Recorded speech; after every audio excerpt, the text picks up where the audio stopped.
Đây chính là một trong những biểu tượng được các bạn yêu cầu bọn mình phân tích nhiều nhất. Nó thể hiện cho sự hợp nhất của ba yếu tố, tạo thành một tam vị nhất thể, một khái niệm linh thiêng trong nhiều tôn giáo trên thế giới. Mình là Sang và hôm nay chúng ta sẽ cùng bàn về biểu tượng Triquetra.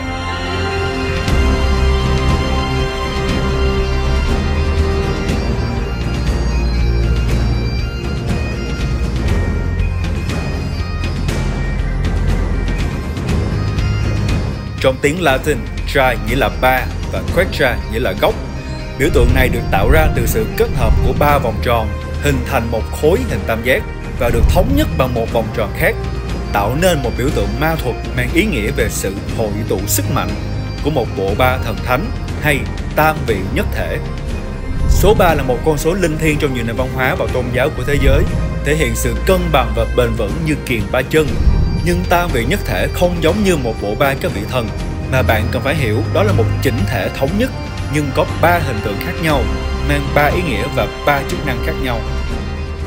Như trong Ấn Độ giáo, sự thần thánh tối cao của vũ trụ là một, nhưng có ba chức năng là sáng tạo, bảo tồn và hủy diệt, được thể hiện lần lượt bằng hình tượng của tam vị nhất thể Trimurti, gồm thần Brahma, thần Vishnu và thần Shiva. Quan điểm này cũng được tượng trưng bằng biểu tượng Om, là một linh âm hình thành từ ba âm tiết A, U và thể hiện cho quá trình sáng tạo, bảo tồn và hủy diệt liên tục không ngừng nghỉ. Và khi kết hợp lại thì đó chính là cái đại ngã Brahman, năng lượng của vũ trụ có ở khắp mọi nơi. Trong Phật giáo Đại Thừa thì có khái niệm tam thân, lý giải cho quan điểm không chỉ có một Đức Phật, mà Phật hiện diện ở vô lượng thế giới. Tam thân bao gồm Pháp thân, chính là Phật Pháp tuyệt đối, có ở khắp mọi nơi trong vũ trụ, là giáo pháp mà Đức Phật đã cố gắng giảng dạy khi Ngài còn tại thế, được tượng trưng bằng hình tượng Phật Như Lai. Báo thân là Đức Phật thần thánh, xuất hiện ở các cõi tịnh độ, tiếp nhận chúng sinh khi đã thoát ra khỏi lục đạo luân hồi, được tượng trưng bằng hình tượng Phật A Di Đà. Và ứng thân chính là thân thể vật lý của Đức Phật Thích Ca, đã xuất hiện trong lịch sử với mục đích giáo hóa chúng sinh, và khi Ngài đã hoàn thành mục đích của mình thì cũng phải chịu cảnh sinh lão bệnh tử, không tránh khỏi cái chết như một người phàm.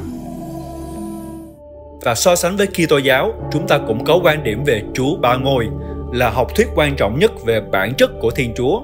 cho rằng Thiên Chúa tồn tại trong ba ngôi vị ngang nhau là Chúa Cha, tức Thượng Đế tối cao trên trời, đấng sáng tạo vạn vật trong vũ trụ.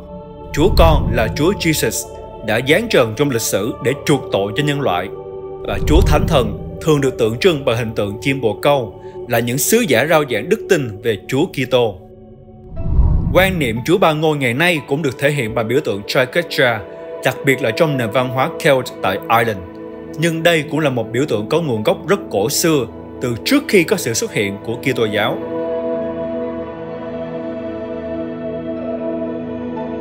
Biểu tượng Triquetra đã được tìm thấy trên những phiến đá khắc chữ rune ở Thụy Điển, những đồng xu cổ ở Đức, và đặc biệt là trong cuốn sách Phúc âm Kells, kiệt tác minh họa kinh thánh bằng hình ảnh của các tu sĩ Ireland,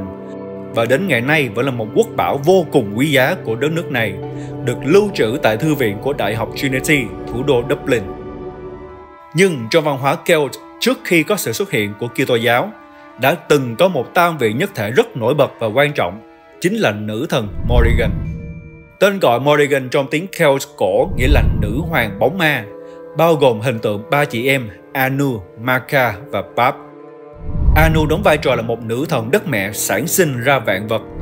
Macha là một nữ thần chiến binh, bảo hộ cho sự độc lập của vùng đất. Và cuối cùng là Pap, thường xuất hiện dưới lốt một con quạ, sẽ chao liệng trên đầu của các chiến binh Celt trước khi ra trận, báo trước cho họ về một cái chết không thể tránh khỏi,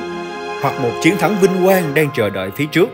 gây ra nỗi sợ hãi tột cùng hoặc khích lệ sự can trường của những người lính. Như vậy, nữ thần Morrigan cũng mang ba ý nghĩa về sự sáng tạo, bảo hộ và cái chết, cũng chính là một vòng tuần hoàn không thể tránh khỏi của số phận. Trong thần thoại Hy Lạp và La Mã cổ đại, số phận vốn được tượng trưng bằng bộ ba nữ thần Moirai, gồm người em út trẻ đẹp có nhiệm vụ kéo sợi chỉ số phận của con người và thần thánh, người chị thứ trưởng thành quyết định độ dài của sợi chỉ và mọi sự xảy ra trong cuộc đời, và người chị cả già nua đảm nhận nhiệm vụ cắt đứt sợi chỉ khi số phận đã tàn, tượng trưng cho cái chết không thể tránh khỏi của cả con người và thần linh. Và vòng quay sợi chỉ số phận đó cứ tiếp tục quay mãi, quay mãi. Từ hình tượng này mà trong tôn giáo Wicca, các phù thủy đã xem biểu tượng Triquetra là nguồn năng lượng nữ tính linh thiêng gắn liền với Triple Goddess. Nữ thần bộ ba của họ gồm Maiden, trinh nữ trẻ tuổi, Mother, người mẹ trưởng thành, và Crone, lão bà thông thái, tượng trưng cho 3 giai đoạn của cuộc đời cũng như 3 pha của mặt trăng trên bầu trời đêm: trăng khuyết, trăng bán nguyệt và trăng tròn, thể hiện vòng thời gian tuần hoàn liên tục. Như vậy có thể nói, Triquetra là một biểu tượng ma thuật, thể hiện cho tam vị nhất thể đầy quyền năng cho văn hóa Celt tại châu Âu. Nhưng ý nghĩa của nó cũng không nằm ngoài ý niệm chung của nhân loại, về vòng tuần hoàn vĩnh cửu tất yếu của vũ trụ, về sức mạnh sáng tạo, bảo vệ và hủy diệt liên tục, hiện diện ở khắp mọi nơi. Mình hy vọng bạn đã hiểu thêm một chút về thế giới tâm linh của huyền thoại, ma thuật và tôn giáo trong cuộc sống thường nhật của chúng ta. Hãy cho tụi mình biết bạn muốn tìm hiểu về biểu tượng ma thuật nào tiếp theo dưới phần comment, và hãy tiếp tục ủng hộ tụi mình bằng cách nhấn vào bao nút bấm này nhé. Mình là Sang, rất cảm ơn sự theo dõi của các bạn. Xin chào và hẹn gặp lại.